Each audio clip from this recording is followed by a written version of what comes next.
Let's go. Good evening, everyone. Before I hand over to the chair of tonight's meeting, I remind everyone here in the room we are now live streaming. We politely request that all participants wait until being invited to speak by the chair. If you wish to speak, please raise your hand. Once invited to speak, please preface your contribution by stating your name. This will help the mics lock in on the primary speaker and thereby maximise the sound quality for those watching at home. If you're watching at home and wish to participate in tonight's meeting, please turn your video on. If you're just observing, please turn your video off. Unless actively speaking, all those watching the meeting by Teams should have their mics muted. Members of the public are reminded that public participation is for questions only. Comments, suggestions or representations may be made at the discretion of the chair of the meeting. In case of a fire evacuation, the fire point is the marketplace. For this evening, there will be no fire drills. I'm going to hand you over to tonight's chair, Councillor Raby. Thank you very much, Andrew. Good evening, everybody, and welcome to Tuesday, the 4th of November's Economic Development and Planning meeting. Item 1 is to receive any apologies. None. Thank you. Item 2 is to receive any declarations of interest. Thank you very much. Item 3 is to receive the minutes of the previous meeting. Any questions? Are we all happy with those? Do I have a proposal to accept? Thank you, Gillian. Thank you, Reese, as a seconder. All in favour? Thank you. Item 4 is public participation, of which we have none in the room and none online.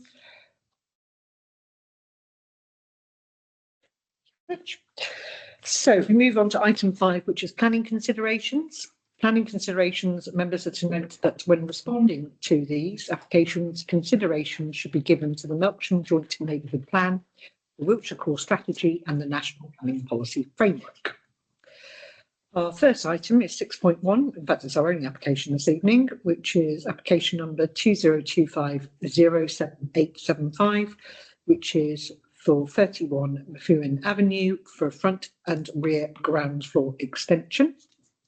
Hope everybody's had a chance to have a look.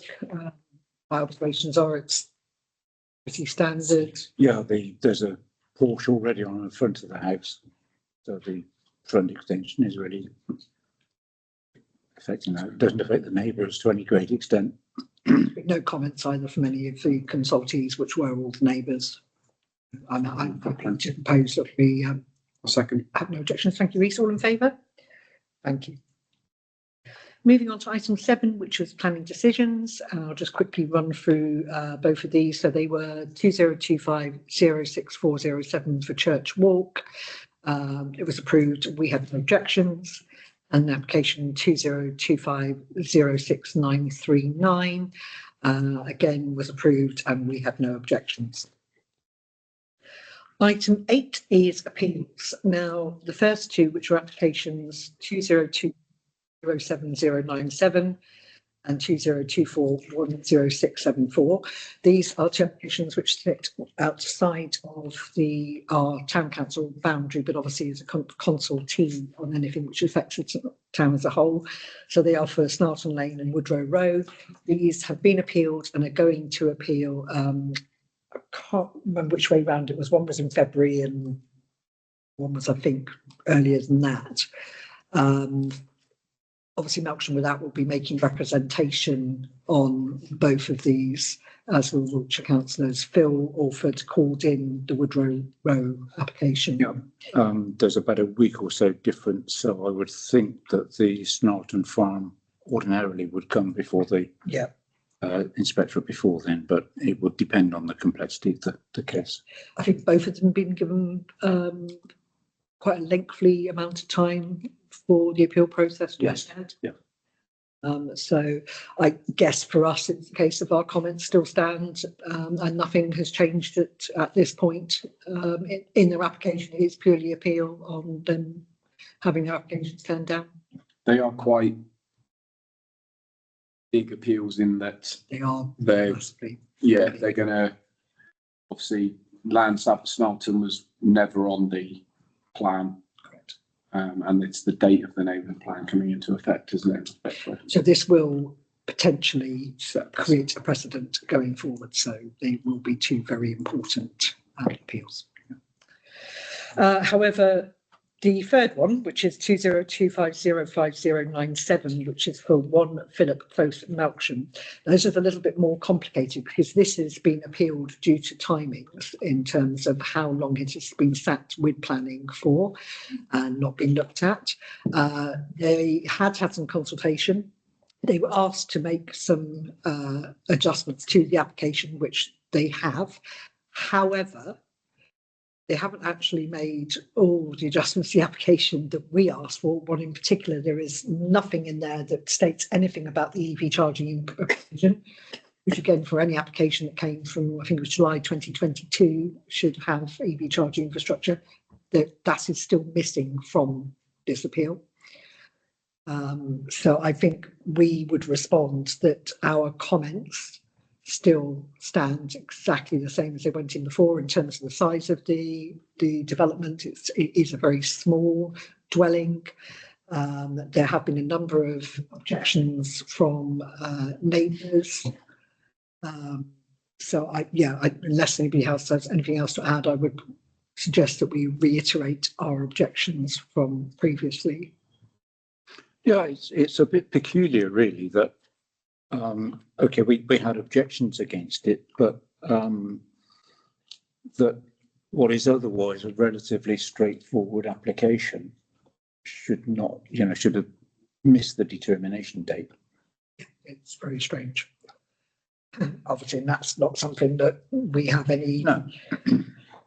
But yeah, I would just, so that would be my recommendation. I would propose that we go back and just say that everything that we had commented on previously is still our position on it. So I've got happy rather than me proposing it again. So we have to propose that. Okay. Thank you, Gillian. Yeah. Seconder. Anybody all in favour? Thank you. So temporary road closure. Hopefully everybody's had a chance to have a meet with that. Do we need to comment anything about, obviously, that this is nothing to do with anything that's recently happened there? No, It's coincidence. yeah, it's purely that. Is it likely to disrupt any of our Christmas? It's on the 10th. Right, of December. No, it's post Christmas light switch on. What day of the week is it? It's only it's 7 till midnight or something, isn't it? On the 10th. Christmas thing is on the Thursday. It's a Wednesday night. No, Saturday. Christmas light switch on a Saturday. Oh, yeah. Christmas carols around the tree on Thursday. Yeah. So That's Wednesday night. Should be fine. Okay. And then item 10 is lying down solar project. So to note that the application has been accepted for examination, and obviously there's a link to the documents there. That's just purely to note. And then item 11 is jobs for the parish steward. We have our ongoing list. And again, I'll keep saying it, they seem to be really on top of getting stuff done outside of the parish steward. What was really good to see was that the whole way through town, the bottom end of town, which had flooded so badly, obviously all the drains have been blasted out down there. They cleared all the sewers. I went and spoke to quite a few businesses who had been affected to let them know that work was going on, as did Jenny as well. So that's a bit of good news, which would definitely help, bearing in mind that flooding was not caused by the river raising, that was caused by the drains and the sewers and water coming up. It used to be cleaned regularly every few months, and then like other things, we had to ask for it to be done. And of course, nobody asks until there's a problem. I have got one, and this is off the back of something Jenny spotted the other day. If you could check which road it was on, because I can't remember off the top of my head.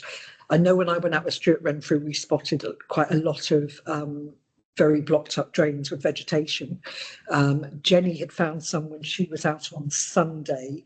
One of them actually had a tree growing out of it, which obviously it really is not going to help with. I can't remember, that's what I said to Andrew, somewhere in Forest. But there are if they could please remove vegetation that is creating some sort of wonderful botanical effects in our drains. I'm not sure that's something the parish steward can do, right? Stuart said they can do that, pulling out the weeds and Yeah, stuff. okay. Obviously, the blasting Not of the trees. drains they can't do. I don't know if it was that. I think it was maybe a sapling rather than a full on. Okay, I'll pass it on. Thank Yeah. you. Is there anything else to add to the parish steward? Again, probably not for the parish steward, but we've got quite an accumulation of leaves along by the taxi rank outside the old Lloyd's Bank. You can do leaves. The issue he has with leaves is he has too many of them, he can't dispose of them. But he can do a certain amount of leaves. Otherwise, Dave's team might be able to do something. But unfortunately, it's one of those things where they'll clear them away one day and the next day there'll be some more back again. Yeah, you kind of, it's one of those, almost have to wait until they've all dropped and do en masse, don't you, rather than. To be honest, leaves is actually one of the standard ones anyway. So when I just say to him the usual stuff, he does leaves if he can. I have something along the same lines. Do we discuss it now or do I just talk to you afterwards about it? Parish steward. No, a planning thing. We can discuss it afterwards, if you like, because not on the agenda, it's on the meeting. In that case, I close this meeting. Thank you very much. Was that about 12? Eh? About 12? Yeah, because we started late, so. Yeah. Um,